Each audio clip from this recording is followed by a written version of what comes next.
What's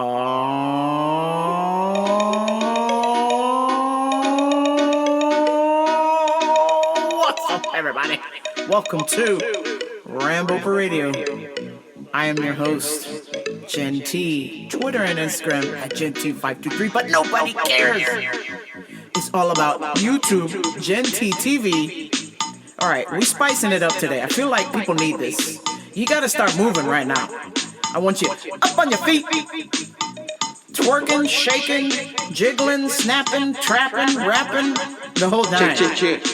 Let's go. 1, 2, testing, 1, 2. 1, 2, 1, 2. Mic check. No, big up to everybody locked in right Let's now. Check in. Get checked. My name is...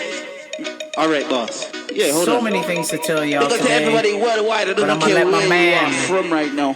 You see right bring now, us through. we are broth right now. Hold on. Let's go. Hold on. Everybody start free up yourself. Let's go. Free up yourself. Everybody start moving. Moving. Everybody moving. Hold on, bro. Oh, God. Wanna buy some tune now? All right, cool. What on it? Okay, with all the events and things happening this weekend, I just felt like we just needed to shake it out, shake them dreads. Just shake out all of the stress, move, feel better, stand up, tap your feet, the whole nine, because, man, I have just endured the craziest weekend as much as possible. Man, let me see. So this weekend we had weekend 2 of Coachella, which I'm watching on the TV and whatnot. And then also we had ADCC for 2 days. And we also had UFC, bare knuckle boxing. And what else was on? Some other fights were on, some boxing.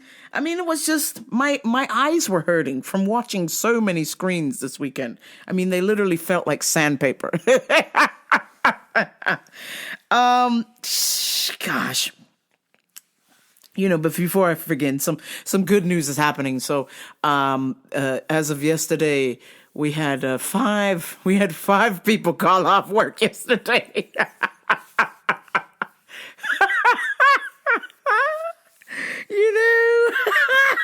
Can you tell my job is not that great? 5 people in a row. I mean, if we would have had 2 more people call off, they probably would have had to close the store. Just sheer pandemonium yesterday. So, it put everyone in a bad mood. And so, of course, for some reason, I get the brunt of the bad mood. And, I'm working. I've got all these online orders to prepare, and, they're constantly paging my name to the front. I mean, we're talking in a span of 2 hours. They must have paged me to the front six times. 6 times 6, the number of the beast. And I was like, okay, this is crazy. Babies.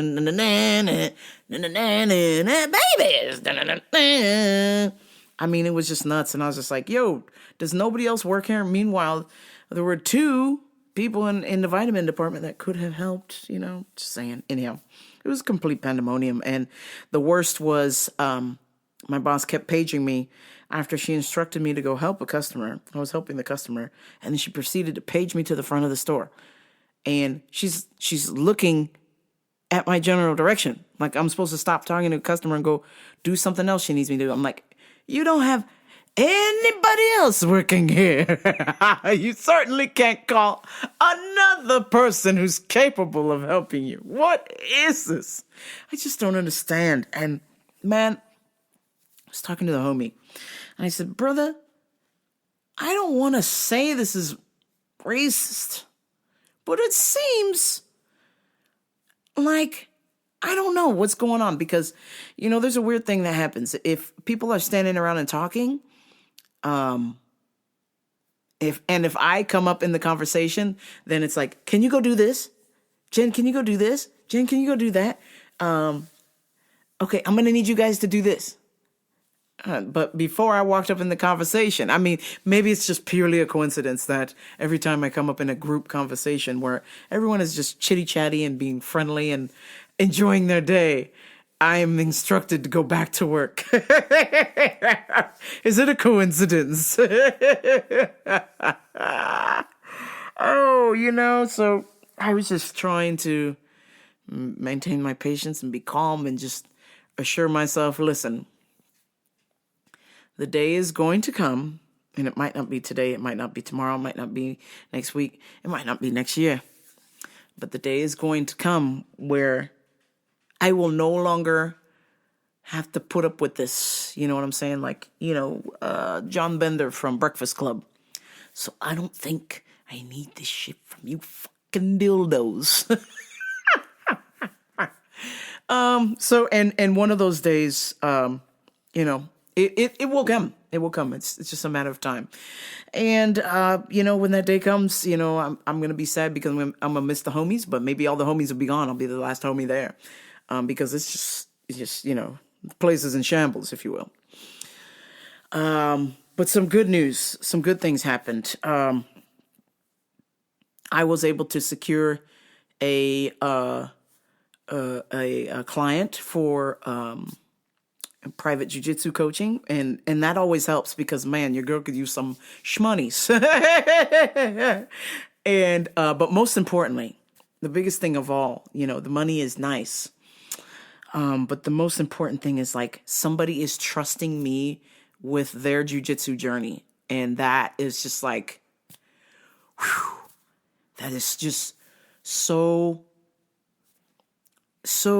relevant to where I'm trying to go. So when I have days at work or months or weeks or even it's just day to day where just, there's a lot of just unhappy people there where I work, and there's just things that are happening, and so it's just because we're in this situation, you just deal with it. But I love knowing and knowing the moment I clock out that I get to be somebody's coach. I get to help them in their jiu-jitsu journey. I get to help them in a way maybe that they couldn't see something, but we're seeing the same things, but I'm explaining it in a way that they can understand. Most importantly, that it's going to help these individuals or this person really learn to love jiu-jitsu as much as I love jiu-jitsu, So when I got the message, first I was approached, and I was like, hey, it's cool, or I'd be happy to help you in class. No big deal. I don't mind helping people in class, even though my coach would prefer that I just focus on myself in class, and I totally get it. But no, this person was like, no, I, want you to coach me. And I was like, okay, cool. This is my rate. Not a problem. And I was just like, because every time I say a dollar amount, I don't know what this is, but for many years I've coached a lot of people, and I've coached a lot of people for free. Sometimes they'll tip. Sometimes, they offer to pay, and I say no. Most of the time it's been just, coaching for free. Many, many, many years. And,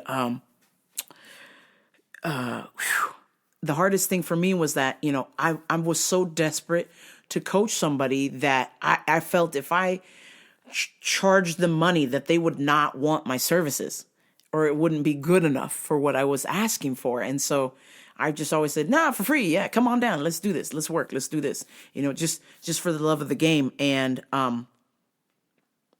as I'm getting closer to my 10,000 hours in jiu-jitsu, my coach has been doing this for 20 years.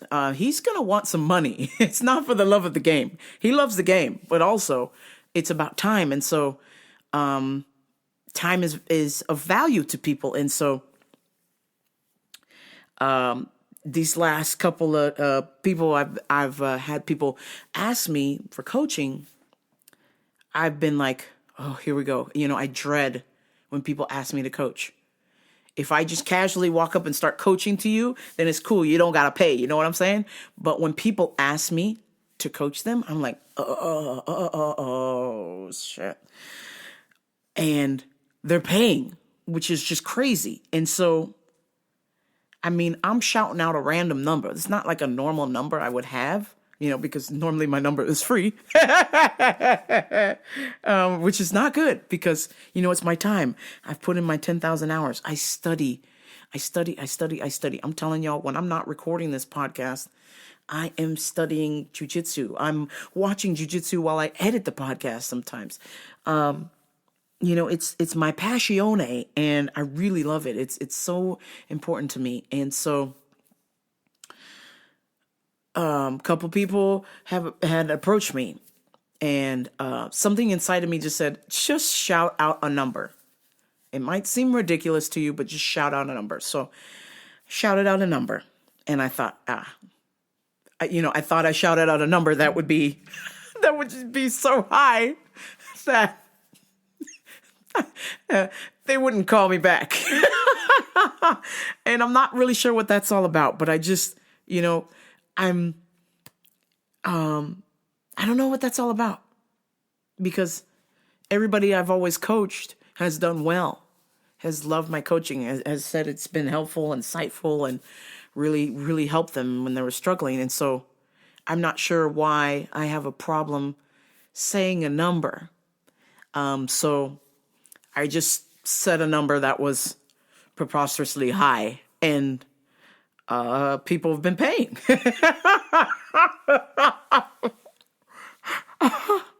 Oh, man. I don't want to get too emotional because it's just like, hey, I shouted out a number. You're not supposed to want this after I shout out a number. You're supposed to go, oh, thanks, I'll call you later, and never return my call. Or thanks, I'll get back to you. I'm waiting for that rejection, But I've never really looked at the side of the coin where I've been like, what about you just throwing a number out there and see who takes it? What is wrong with you? Why are you so afraid of getting rejected by a client? It's like, to me, if I always coach for free, I feel like I would have as many clients as possible, right? But now that I've been shouting out a number that I thought was ridiculous, but people have been like, yes, okay, when do I start? And I'm like, what? You're not supposed to want this. What's happening? You're supposed to say no here, But I've come to the conclusion that I'm realizing that was fear.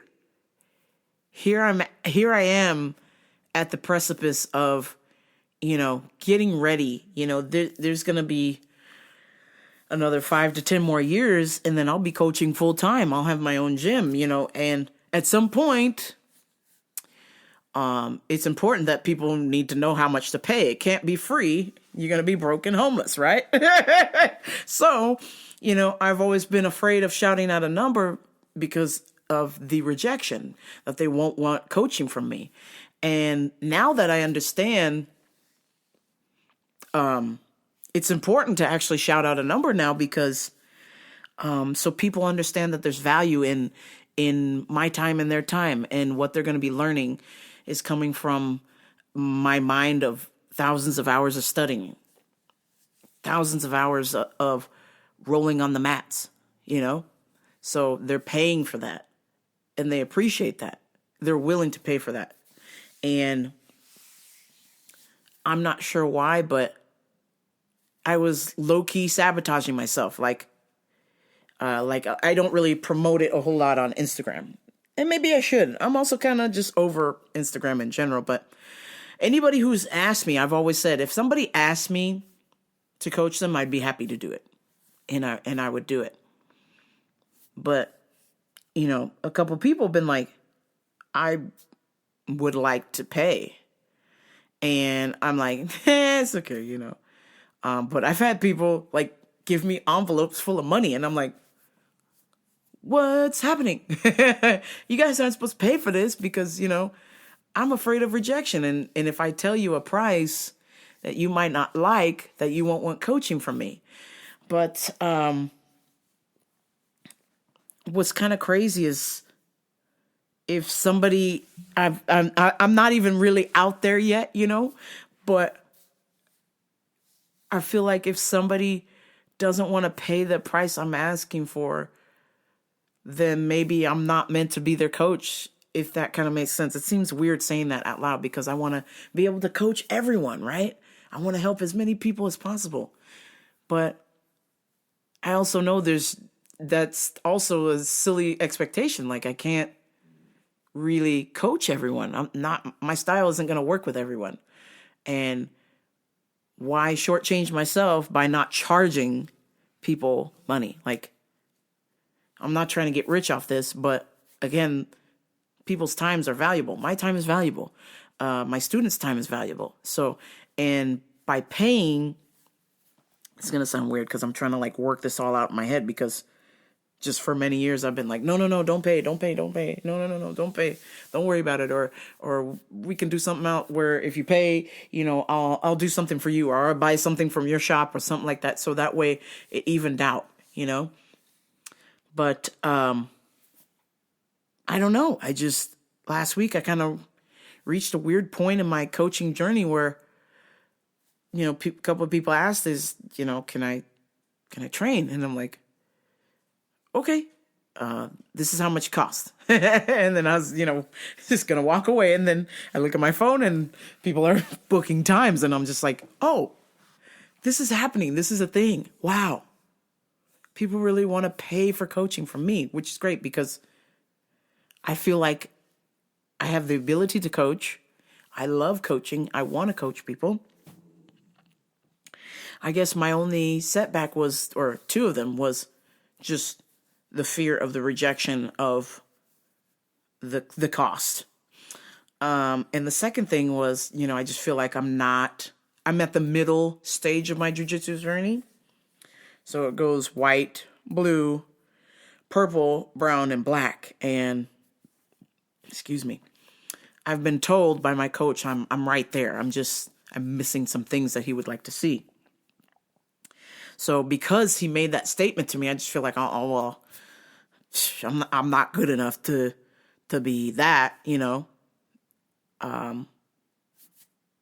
not there yet. So why charge if my skill set's not there yet? But within the last, I think it's been about 3 years since I started coaching. I think it's been about 3 years. We're coming up to 3 years in October, I want to say. Yeah. And in that 3 years of coaching, I've kind of developed my style that I like, and I feel that resonates the most with people. And I just feel like if it doesn't resonate with you, then, I'm not the right coach for you. Or that maybe I might need to adapt some things, but overall there's just a certain way that I'm set on coaching because I've seen this style before and it's very unique and I like this particular style. And so I feel like this is a way to get people to learn quicker, but effectively, to make their jiu-jitsu more effectively. I was telling another student, safe and effective practice or rolling is what I'm after. And so obviously there's going to be times where you gotta roll hard. You got to empty the gas tank, right?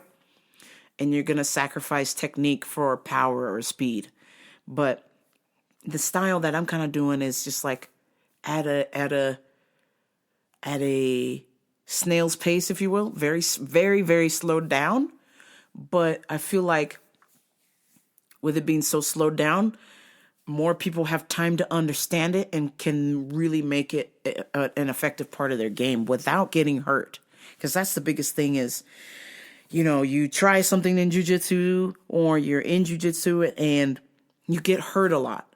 And it's not because it's intentional. It's just people's bodies were moving and you're trying certain things and certain things don't always work. And so I was like, man, I want to try and come up with a style of learning that doesn't allow people to get hurt, but it allows people to get better. And so I found a coach. His name's Greg Souders, and he comes up with these little like miniature style games where he literally is breaking down every step by step by step in jiu-jitsu. And I don't think I've seen any other coach do this other than my friend Derek. Shout out to the homie Derek at Calamasa Fitness. But he is also copying this style too. And also my homie George, who's about to be a black belt. But both George and Derek and Greg, I've seen it on camera. I've heard their stories about how fast their students learn the fundamentals, the basics of jiu-jitsu, and they keep it with them, and that uses that to elevate their game. The problem that just standard jiu-jitsu has is things are happening so fast, and you're trying to get the fundamentals, but they're moving on. They show you a couple of things, and then they're moving on to something really hard and fancy, and it makes it difficult for people to keep practicing those fundamentals. So I've come along and my whole thing has been like, I love fundamentals. Let's do fundamentals until we're blue in the face. I want fundamentals until you're sleeping at night and you can do the move with your eyes closed. And that's what I've told some of my clients here and students, is that I'm not a flashy style teaching.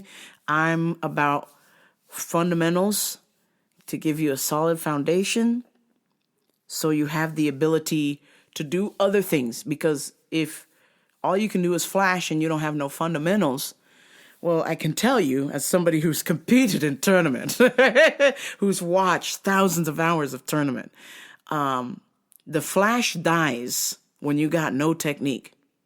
When you're running on fumes and you don't even have the strength to be flashy, you don't have the fortitude, the gas power to be flashy, and you're left with nothing. The people who continue to excel in the sport, I'm telling you, are not the flashiest people. Gordon Ryan, despite what his political views are and how he is quite abrasive in the jiu-jitsu world, his style is very simple but yet effective. And I feel like I wish he didn't have the personality he has, because I feel like more people would copy his jiu-jitsu because it's extremely successful, because he checks all of the steps. He goes through every single fundamental before he starts doing what he's going to do. And now, being 20 years into the game, doing jiu-jitsu most of his life, he's able to make the fundamentals look flashy, even though it's not flash. They're fundamentals. So, I'm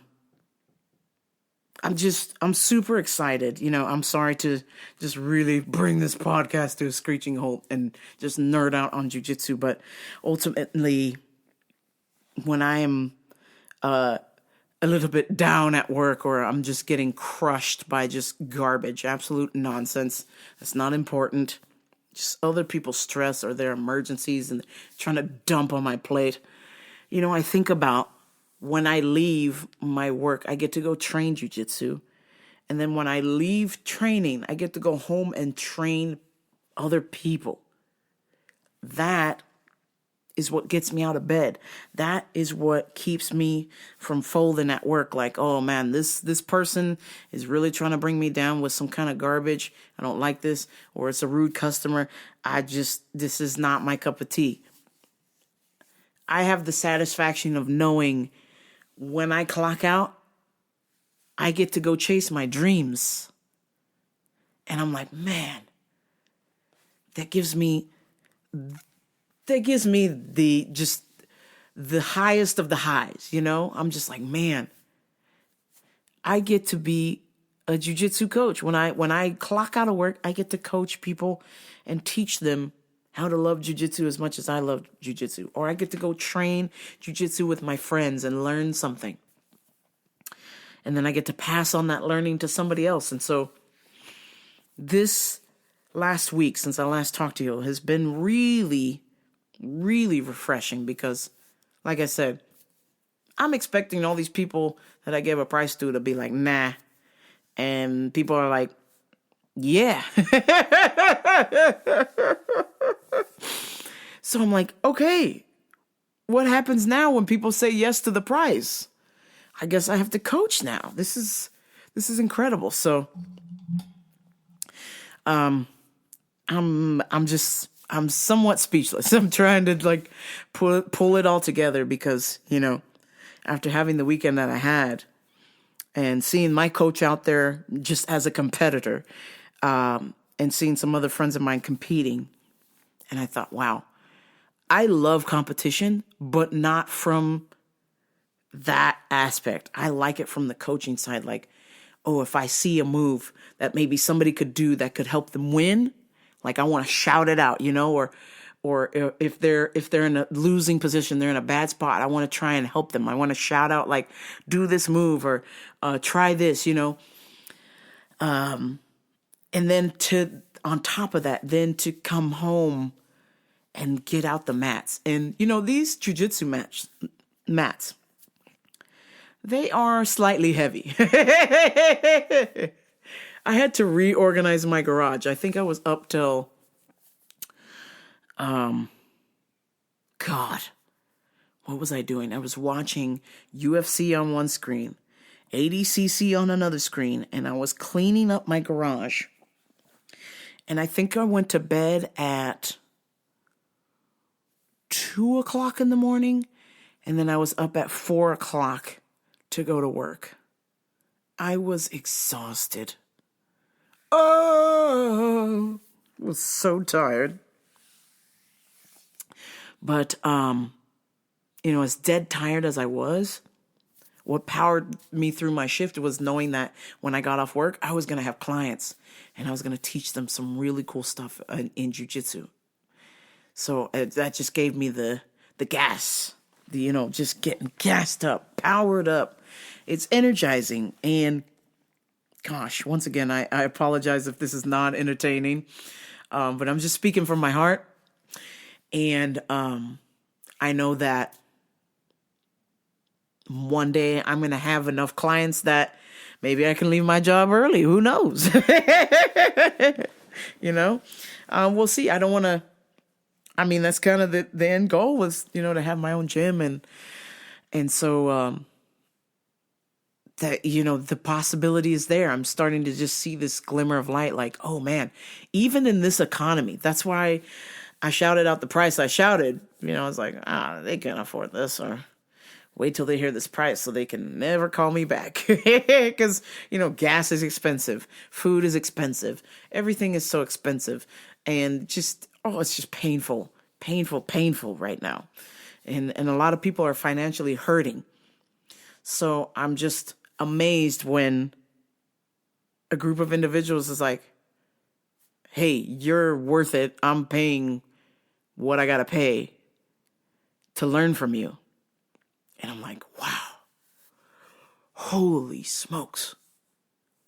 It's like, I was like a kid on Christmas. I literally was driving home with the biggest smile. Like, I get to teach. I teach every week, but I get to teach. It's in my garage right now because it's humble beginnings. I don't, have a spot because, I don't have that many clients. Come on.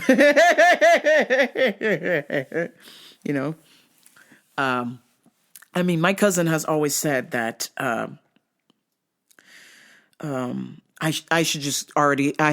should have started my own gym 5 years ago. And I said, yes, I completely agree with you, but it looks really good when you have the black belt, when you've mastered the belt system. It just looks better to the public, because not too many people know the belt rankings. So if they see a purple belt running a gym, if you're not familiar with jiu-jitsu, then you may or may not think twice about it. But if you do know jiu-jitsu, you know that a purple belt probably shouldn't be running a gym unless they're a damn good, really good purple belt. And there's only a handful of those damn good purple belts. I know at least one of those damn good purple belts, you know? But anyway, at one point in the 10th Planet system, there was a guy who was so good, and he was a purple belt, and they let him run a gym. But then he ran into some trouble. And so, rather than have that again, Eddie Bravo was like, hey, if you want to use my name, my gym, my system, then I'm going to need you to be a black belt. And that's only fair, because then that shows, hey, you've put in the 3 to 12 years of training, and you're fully prepared and capable of running a business. So, I want to stick around for that. I don't know, you know, I always go back and forth. I don't know if I'm going to have a 10th Planet, because it's going to cost me more money, even more money to, you know, be partners in that situation. So some days I think about just having my own independent gym and just going where the wind takes me, or, you know, having the 10th Planet name, you know, 250 schools. You hear, hey, this chick over here runs a 10th Planet, and you go, whoa, that chick must be really good, because there's only one other lady in the 10th Planet system that has her own gym, and she's a former UFC fighter. Okay? Everybody else is a man. This is a man's sphere. You know what I'm saying? In a good way. But that just shows you, like, it's not easy. It's not easy doing this. So, excuse me, I would be stoked to be the second lady in the, you know, 10th Planet school system. That would be cool. But that's going to cost me some buku bucks. You know what I'm saying? So we'll see. I change my mind all the time. But as of right now, you know, I really want that name, because with the name comes the marketing and help, you know, from other 10th Planets to kind of get you off your feet. So it's a family. It's a unit. So we'll see what the future holds. I'm ecstatic. I'm optimistic. But most importantly, I know at least twice a week, if not 3 days a week, depending on who's booking the session for the day, I get to coach people. And I'm so excited, because I know it's making a difference. You know, as much as I love the job that I do, it makes somewhat of a difference. But the hard part is, like, when a customer will come back to you with the same problem, and they didn't listen to your advice or what you said, or that maybe coworkers or supervisors are making your job more difficult. Like, I'm just here to help. Okay? Please don't make this any harder. You know what I'm saying? So, with jiu-jitsu, it's like, in time, the person will get it. They won't always get it right away. And I have the patience for that. I understand that. In time, the person will get it. And when they get it, man, does it click. They don't forget it. Once they get it, they don't forget it. So knowing that I'm able to be there for students really makes me happy. So I'm just holding the line, say my prayers every day, like, Lord, if you give me this big client, please, you know, because, like, God's a genie or something. You could just wave your magic wand on my life. I need some shamanis. Let's see. So some little things about jiu-jitsu before I just, you know, you bash your head in. So the big tournament, the Olympics of jiu-jitsu, was this weekend, ADCC, and I don't know what's going on, but some of the worst refereeing I have seen from ADCC in a long, long time. I mean,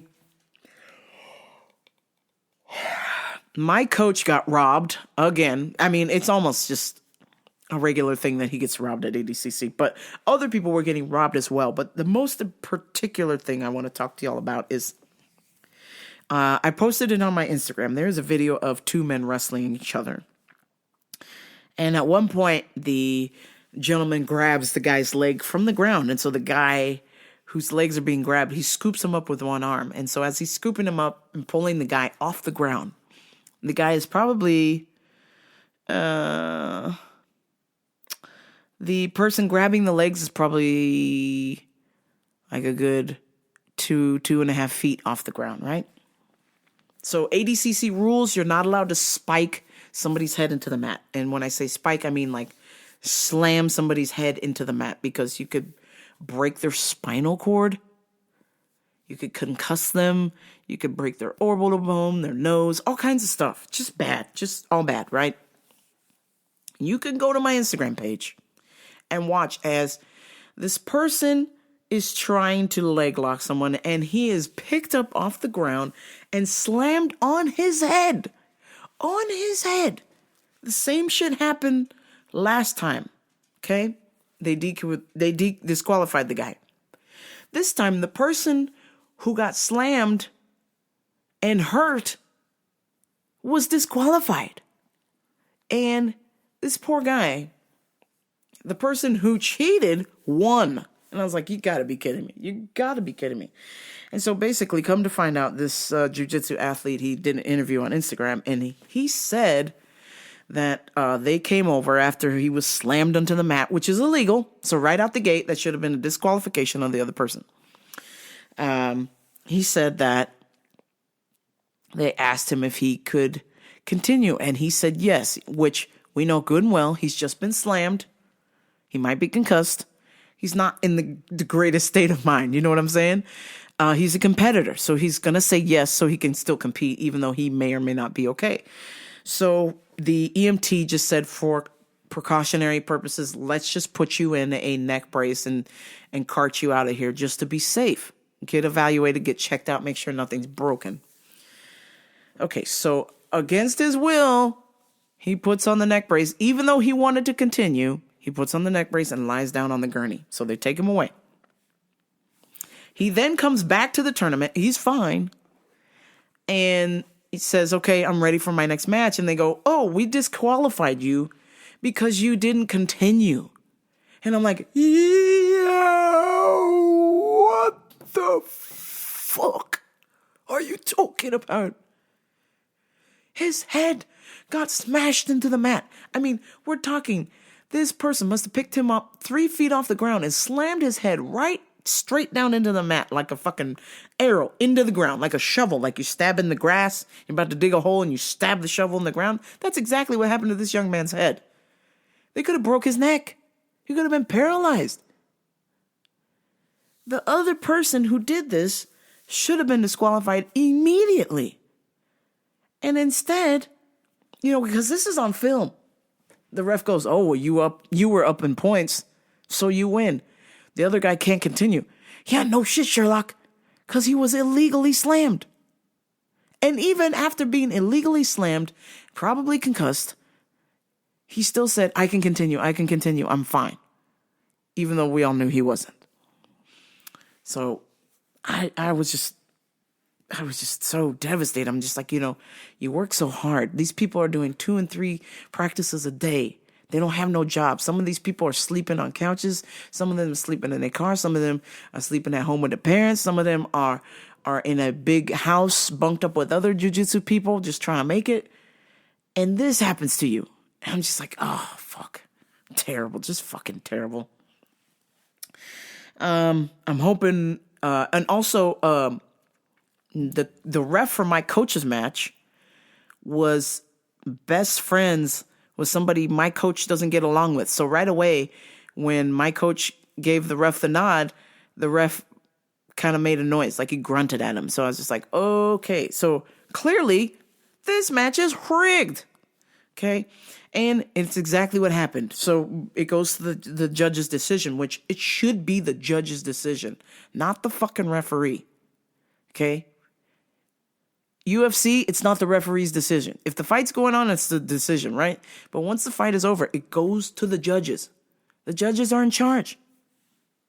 The judges give it to the other guy after my coach was the dominant one. I couldn't believe it. It's like, man, go fuck yourself. What is happening, man?